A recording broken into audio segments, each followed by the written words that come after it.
We had a client that we worked with, and she was really struggling with profitability. She kept raising tuition. She actually did 3 tuition increases within a 15-month cycle, and she still could not catch up. So I helped her work with our 6 money leaks in schools, and she only used 3 of the 6 money leaks and cut her expenses by 50%. 50. She did not fire anyone. She did not slash any of her programs, and she did not work more hours. Again, the 6 money leaks are not hacks or spreadsheets. These are patterns. They are small decisions that feel so normal that your school does, but they quietly drain your school's profit. So if you've ever wondered why you're working so hard, but still not seeing the return, this is your first step to clarity. Click the link in the show notes and find out what it's actually costing you.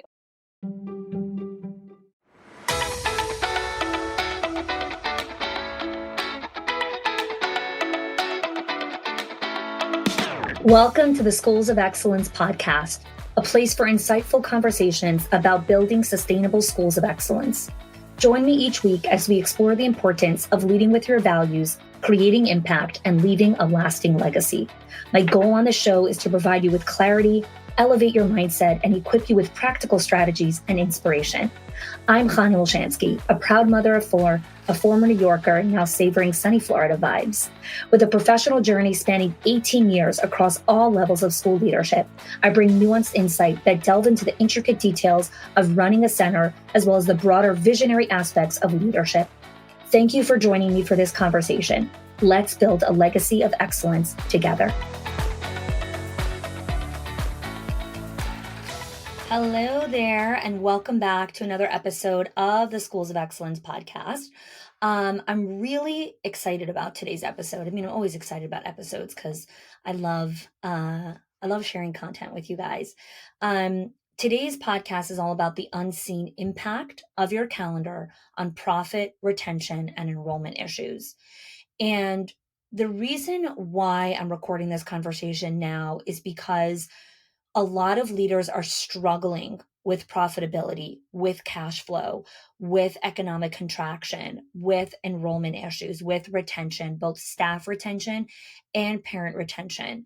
And I think a lot of leaders are scrambling and trying to throw spaghetti at the wall and see what sticks, what will work, what's going to actually make an impact. But the root cause of all of these issues is actually hidden in plain sight. It's your calendar. It is 100% your calendar. Profit, retention, enrollment, all of these are calendar issues because the way that you organize your time and priorities directly impacts these 3 components. And so the way that you structure your calendar, which is essentially your lead metrics, drive the outcomes that you desire. So in today's conversation, I'm really going to walk you through how to break this down and how the calendar impacts you in such a visceral way that you don't even realize. And this is just a huge part of what I'm constantly doing with our clients when we work with them, because as much as people are resistant to say, I don't really keep a calendar, I just write a to-do list, I just do this, I have ADD, I can't do this, I can't focus, I like to do 1,000 things at once. Those are all excuses and just extra energy being spent on not understanding that your calendar is the biggest driver of the goals that you want to achieve inside of your center. So the first thing I want to talk about here is your calendar is always a reflection of your priorities. Always, always, always, always, always, always. Your calendar and your bank account are reflections of your values and your priorities. You've heard me say this multiple times on the podcast. If I want to know what someone values, I look at their bank statement and I look at their calendar. And in 5 seconds, I could tell you exactly what this person values and what they prioritize. Your calendar is a direct reflection of where you're putting your focus. Wherever you put your focus and attention, that's where energy flows.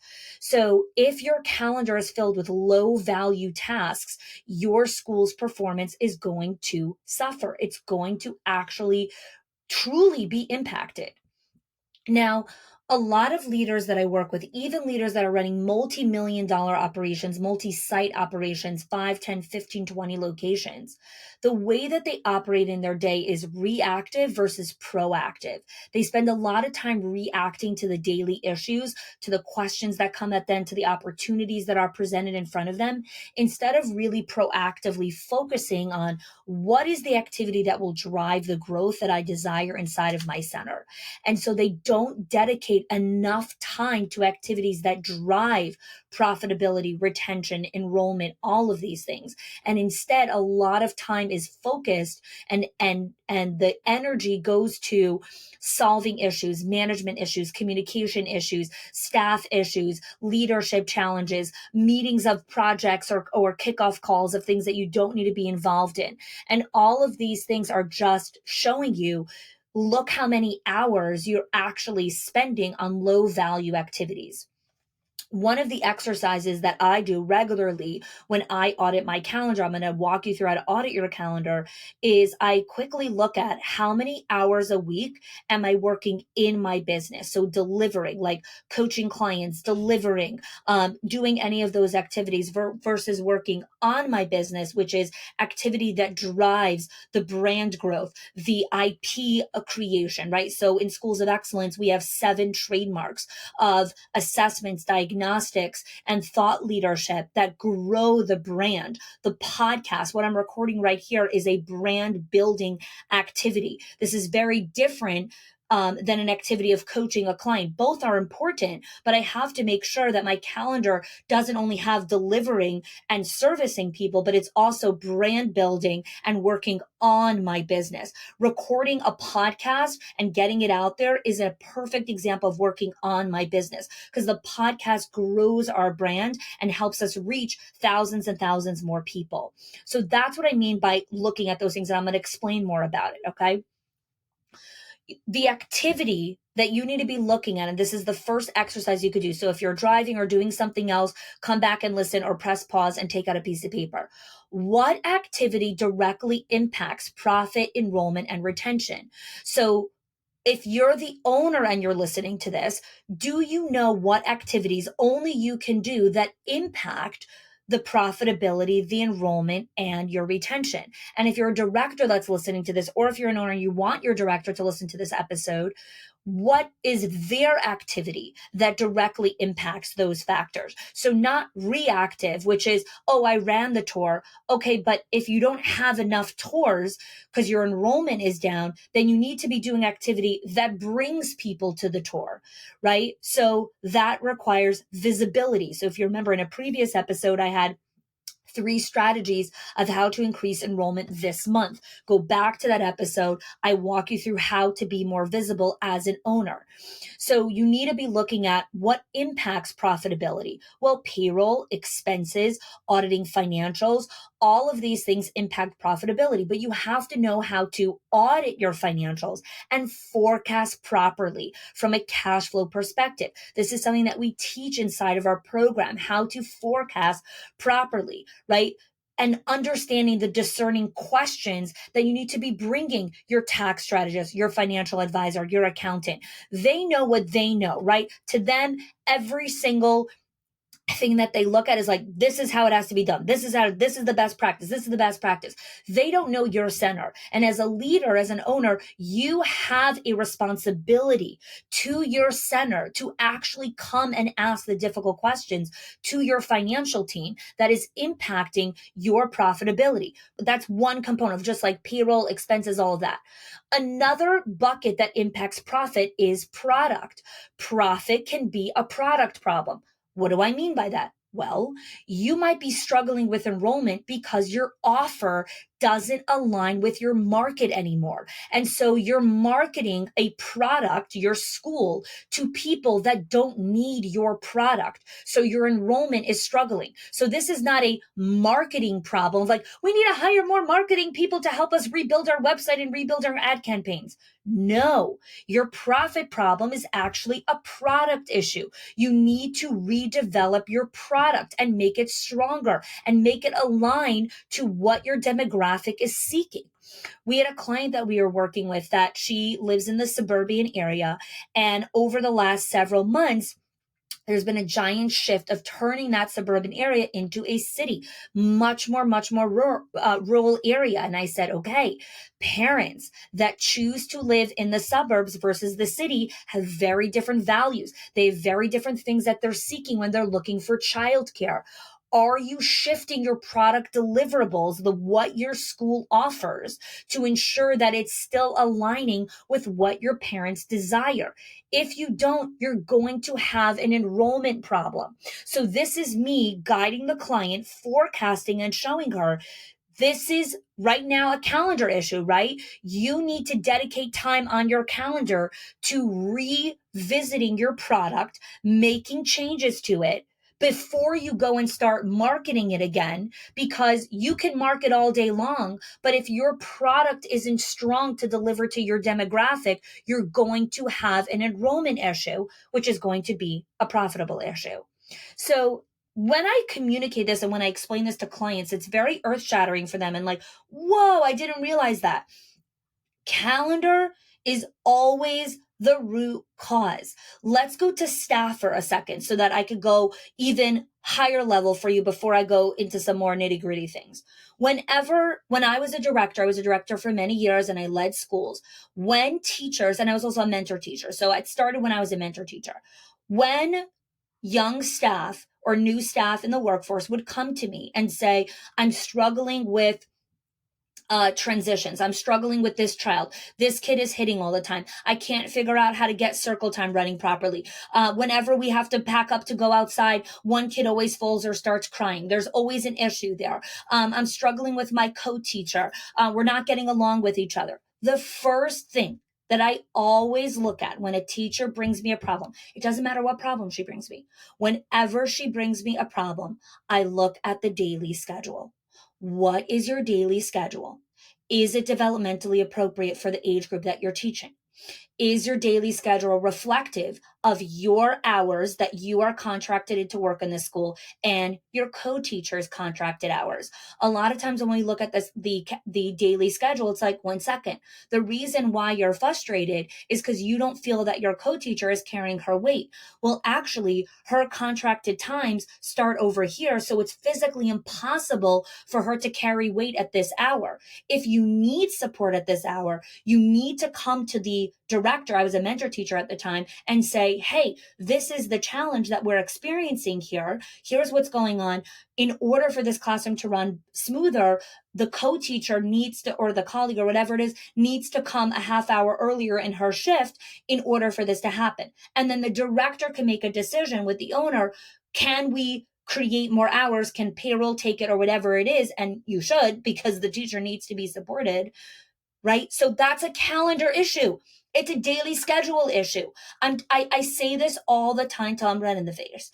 Every problem that you are dealing with inside of your center, enrollment, profitability, retention, all the issues that your staff are dealing with, it all comes down to calendar and time, the daily schedule. How are they operating in their days? So that was just one example.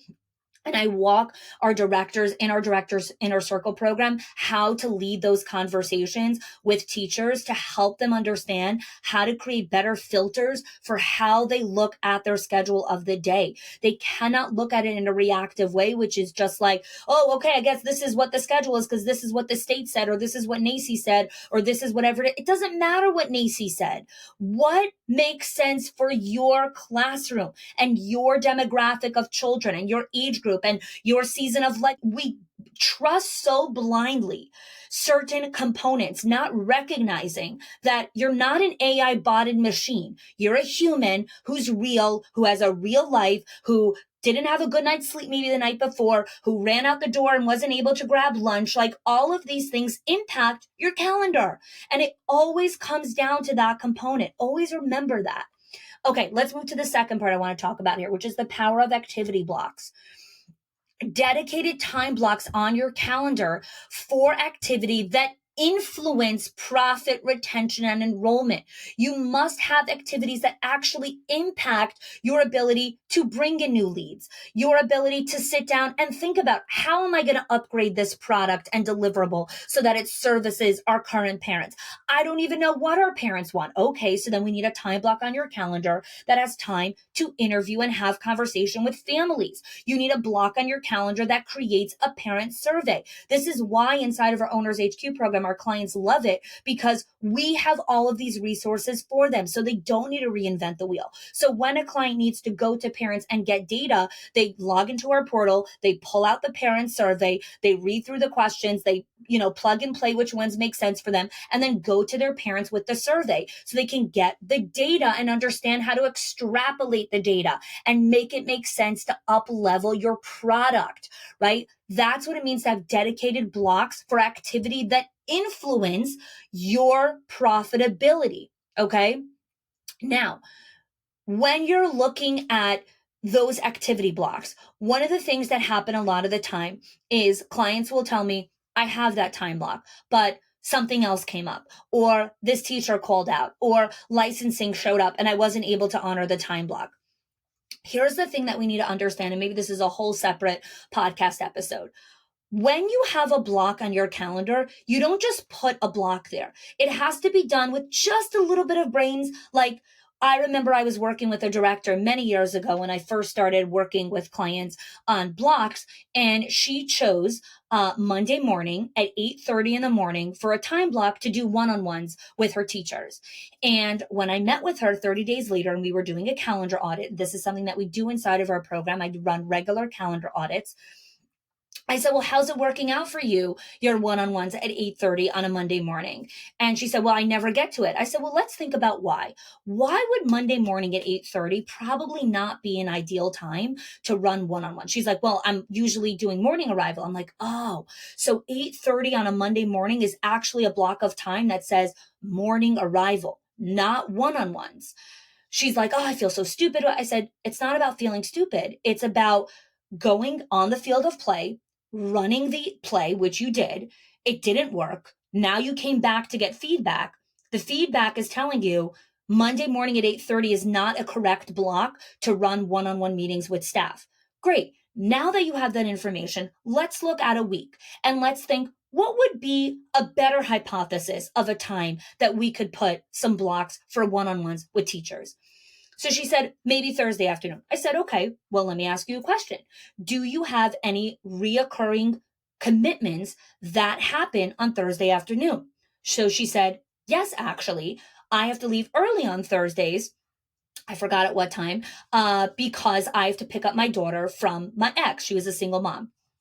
I said, okay, well, then Thursdays is not a good time for you to do one-on-ones with your teachers because you have a predetermined commitment already. Now, that predetermined commitment didn't exist in her calendar. She wasn't using her calendar yet at the level that she could be. But she did remember that Thursdays she usually leaves early. I said, okay, right now in your calendar, let's do it together and let's block out Thursdays from 3:00. You're not available because you leave the center. So it's not every Thursday a surprise. I didn't get to one-on-ones again this week. Oh, next week I'll try. And then next week Thursday comes again and oh, what happens? You got to pick up your daughter again. You still can't do the one-on-ones. So put a reoccurring block inside of there. Now, for some of you that are listening, this feels so basic and that's fine. For some of you that are listening, it's like, wow, I didn't realize that component.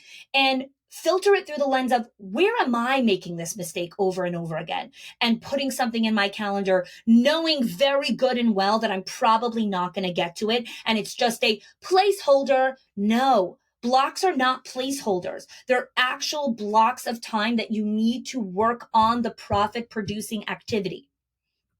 Okay, let's continue. Inside of the membership, we have a framework called the School Leader Scorecard. This is a framework that I created about 3.5, almost 4 years ago at this point. And the School Leader Scorecard helps owners categorize their activity based on their value, ranging from $10 an hour tasks all the way to $10,000 an hour tasks. Most of the time when our clients run through the school leader scorecard, they recognize that close to 60% of their time is focused on $10 an hour tasks. Well, let me tell you something. If you're an owner and 60% of your time is on $10 an hour tasks, you're going to have a profit problem. You're going to have a serious profit problem. Your activity needs to be on $10,000 an hour tasks. What is an example of a $10,000 an hour task? Sitting down and redoing your product offer is a $10,000 an hour task. You as an owner sitting in a block of time, 90 minutes, 2 hours, and brainstorming ideas of how to reposition the offer or what else you can offer parents or how you can redesign or remessage it, that's a $10,000 an hour task, because when that's completed, you can actually go to the market and actually increase your profitability because you're actually communicating to your demographic. That's one example of a $10,000 an hour task. A $10 an hour task is plunging a toilet, scrolling on social media, walking around the building saying, does anyone need anything? That's a $10 an hour task. You don't go around saying, does anyone need anything? Thinking well, I'm just always available for my staff. Well, I'm really like that. We're really like a family. I really need to connect with everyone. No, you don't. You need blocks of time where people can actually connect with you in a meaningful way and have a conversation with you. That is a $10,000 an hour task. Sitting and connecting with a member of your leadership team and working through and building out a system. So not just like dealing with the issue at hand, but actually like, this is an issue that came up. This is a systems gap. Let's sit together over here and brainstorm. How can we build this problem and actually now turn it into a system? One of the things that I teach inside of our membership is how to take your worst employee who you just fired and make that into a giant profitable growth initiative inside of the business. How? You take all of the issues, you turn those into systems that exponentially scale your company, right? And that's just, again, side component there, right? Using the scorecard helps you audit your calendar and identify activity that needs to be delegated, outsourced, or eliminated, right? This is what it means to do a calendar audit. A lot of times people are like, well, I audit my calendar. I'm like, auditing your calendar means auditing it through the school leader scorecard framework. And then you look at what on my calendar needs to be delegated because it's not a profit producing activity. What could be outsourced because someone else who I pay 10, 15 bucks an hour to, it's worth it for me to outsource it because I don't get paid 10 to 15 bucks an hour. My time is worth way more than that. And what could be eliminated? Do you know how many times on my calendar I see certain meetings I'm like, no, not doing that anymore. It's eliminated, done, not doing it anymore, right? This is what it means to run a proper calendar audit. Now, another component of why a lot of leaders don't delegate, outsource, or eliminate stuff on their calendar, and this is a whole separate conversation, I'm going to give some insight here because it's part of today's conversation. It's being an anxious decision maker versus a calm and peaceful decision maker. And so an anxious decision maker, when they see an opportunity for cash or how to save money, they jump at it. They're like, boom, we can make money. Let's go at it. We could buy this building. Let's go buy this building. We can open up another classroom. Boom, let's go open up another classroom. We could save money here. Boom, let's cut this out. Let's stop doing this professional. Let's cut this.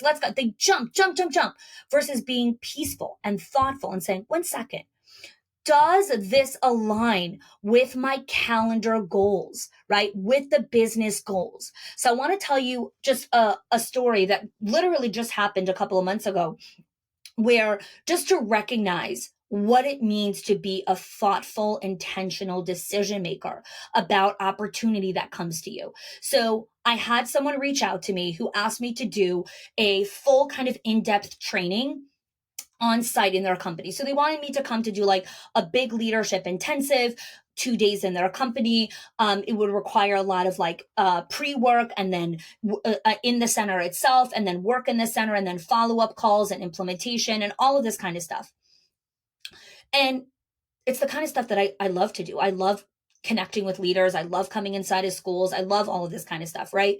And it was a tremendous profitable opportunity. So it was going to get paid a lot. She was getting funding from the government as well. And it was going to be a huge cash injection into our business. But I don't just say yes to opportunity. I have filters for how I make decisions with my calendar, right? Because always remember, my calendar determines the profitability and the growth and the sustainability of the company. So before I went and said yes or designed a proposal or did anything, I sat down with my mentor and I said, okay, here's the opportunity. Where are my blind spots in seeing this within my calendar? And then the first thing that Todd said, who's my mentor, was, this is a no. You need to say no to this opportunity. And here's why, right? And then we spoke about it. Why? The goals on my calendar right now are about solidifying and growing our membership. So creating new content, new IP, upgrading the content and training portal, connecting with our members, and creating a phenomenal podcasting. So that's why you're seeing a lot of amazing new episodes coming out. And I'm still writing my book, right? So I finished 80% of my manuscript, which is amazing. Super proud of myself. And there's still the final 20% that I need to get into my book. Those are my three priorities. This opportunity doesn't fit in those priorities. And it's not a leveraged activity, meaning when I go down there, once I'm done, I'm done. It closes that chapter. It's not a leveraged activity where it's like, okay, and now I could use this for something else, or I could repurpose it, or it drives other income growth. It doesn't. It's a standalone, which is amazing and it's great. But I'm not operating in a season of life where I could do a standalone. My activity has to be leveraged because of these three big priorities and because I'm raising four young kids and I refuse to work more than 25 hours a week. Those are the constraints of my calendar, right? Again, my calendar dictates these things. And so I declined the opportunity. Now, someone else who has a different business model or has different business goals would jump at the opportunity. And that's fine. And that's great for them. This is why you have to have radical self awareness. What are my goals? What are my priorities? What are my values? What am I shooting towards? And how does my calendar reflect it? This is why I run calendar audits with our clients, our owners, our legacy members. Our legacy members get Voxer access, like texting back and forth. They'll text me questions that they're committing to on their calendar because the calendar is everything. It drives everything. And while I had to sit in probably an hour or two of discomfort of saying no to that opportunity because I really wanted to say yes, I knew and I know that the future version of me and my calendar will be grateful that I said no to that because it keeps me anchored. Because in 90 days from now, I want better and upgraded content in our training portal for our members. I want more podcasts that are timely and focused and driven for you guys who listen to the podcast. And in 90 days from now, I want to finish the final 20% of the book so we can start the production phase and then the pre-launch phase of getting the book out. Hopefully by July of 2025 is our goal. If I took my eyes off of those three priorities and moved it to there, one of these three priorities would be hurt, which means in 90 days from now, I would not see the result that I'm looking for. So a lot of times leaders will say things like, well, we set that goal, we set that intention, but teachers called out or this happened. And it's like, no, those are the most dumbass excuses ever. That is not why you didn't hit your goals, because someone called out or you were short staffed or whatever it is. That is not the reason. Your calendar is not disciplined and focused on your priorities and your focus. And a lot of that has to do is you don't know what you're supposed to prioritize. You don't know even what you're trying to achieve in 90 days from now. You're just trying to get through the day. You're just trying to figure out, oh my God, we're hemorrhaging cash. Where do I boom, boom, boom, stop everything so that I could stop hemorrhaging cash? You're not thinking strategically and pausing. This is why our clients work with us, because we ride them through some of the most craziest, ambiguous seasons of leadership and help them stay grounded, sturdy, thoughtful, intentional about how they're committing to their calendars. Okay, let's go to the final component of today's conversation, which is follow through and accountability. As you build out your calendar to reflect all of these components, conducting regular audits ensures that you remain aligned with your lead metrics and your profit goals. Your lead metrics are your accountability blocks, right? Your lead metrics, it's not fancy. It's just what is the activity on your calendar. Those are your lead metrics. I could look at someone's calendar and write it. I don't have to look at any fancy dashboards. Show me your calendar. I'll tell you exactly what your lead metrics are. I'll show you exactly what they are, because your calendar tells me what your lead metrics are and what the goals, the profit goals are inside of the organization. And running regular audits. So we typically recommend our clients run them every other month, audits on their calendar at the minimum once a quarter. Once you get really good at this, you could do it once a quarter. I have a regular block on my calendar that I do a calendar audit on my own, and then I do it with my mentor, Todd. So I'll do it on my own first. I'll work with it on my team. Then I bring that calendar to Todd on a coaching call, and I'm like, okay, here is what my calendar looks like now. These are the priorities. These are my activity blocks. This is what I'm committing to. Where are my blind spots? What am I not seeing? What opportunity am I missing out on? Where are some risks that I'm not looking at? What are some potential threats that are coming up that I am being blind to right now? That is the goal of a mentor, right? A good mentor can do that, right? And Todd will do that for me. And I do this for our clients. Our team and our company does this for our clients so they can forecast and look at things properly. Okay, so let's summarize here, okay? Because this was a big, kind of juicy episode. So we started the conversation about you understanding that there's a massive unseen impact of your calendar on profit, retention, and enrollment. Then I walked you through why your calendar is a reflection of your priorities, the power of activity blocks, what the school leader scorecard is, which is our framework for how to categorize activity based on value, ranging from $10 an hour task to $10,000 an hour task. That is inside of our Schools of Excellence membership. And then I walked you through how to do follow through and accountability. So what I want to invite you to think about here is, firstly, hopefully this just whole episode was super valuable. Go back, listen, take notes, rewatch, do all the things. And if you're also listening to this and like, I need to run calendar audits. I need a calendar, period. I have a profit problem inside of my center. I have an enrollment challenge. I have a retention issue, which is also a profit problem and a calendar issue. I have a parent retention issue. I'm not retaining families. Families are leaving. My lifetime value of a parent has dipped.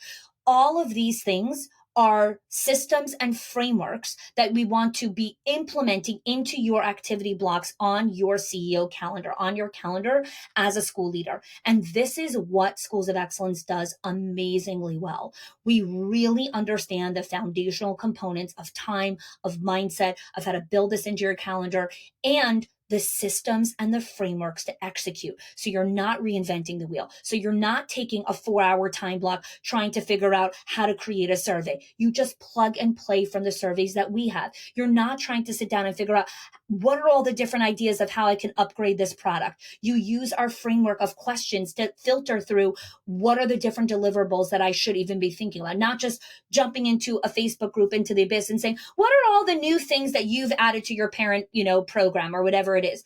That is not going to help you. That's a $10 an hour task. Going into the Facebook group and asking people, can anyone share ideas or hit me with that's a $10 an hour task. It is so low level. That is not how a leader thinks. A leader has a framework for how they think through things. They have questions. They have filters. They know how to strategize through things. All of these things are frameworks that we teach inside of the program because your time is so precious as a school leader, and you want to be leveraging it and doing the things that only you can do, and tap into resources and frameworks and models that have already been built so you can expedite your learning curve. Thank you so much for joining. The link is in the show notes to apply for the Schools of Excellence membership. You'll see our Directors Inner Circle, our Owners HQ program. If you're an owner or a director, you can apply. You'll see which program is a fit for you. You and I will get on a right fit call. We'll see, is this the right season? Is this the right time for you to join? I'll share with you more information about the program, and I look forward to connecting with you. Thanks for joining me today. If you are loving the Schools of Excellence podcast and have gotten any value out of it for your school, I would love if you can do two things for me. 1, subscribe to the show so you never miss an episode. And 2, can you please leave us a review? Reviews help other school leaders know that this is the place to learn how to build a school of excellence. And I would be so grateful if you can do that for us. Your help and support makes this show to be able to be listened by the thousands of other school leaders all around the world. Thanks so much for listening, for giving us your time and attention each and every week. And I appreciate that you have joined us.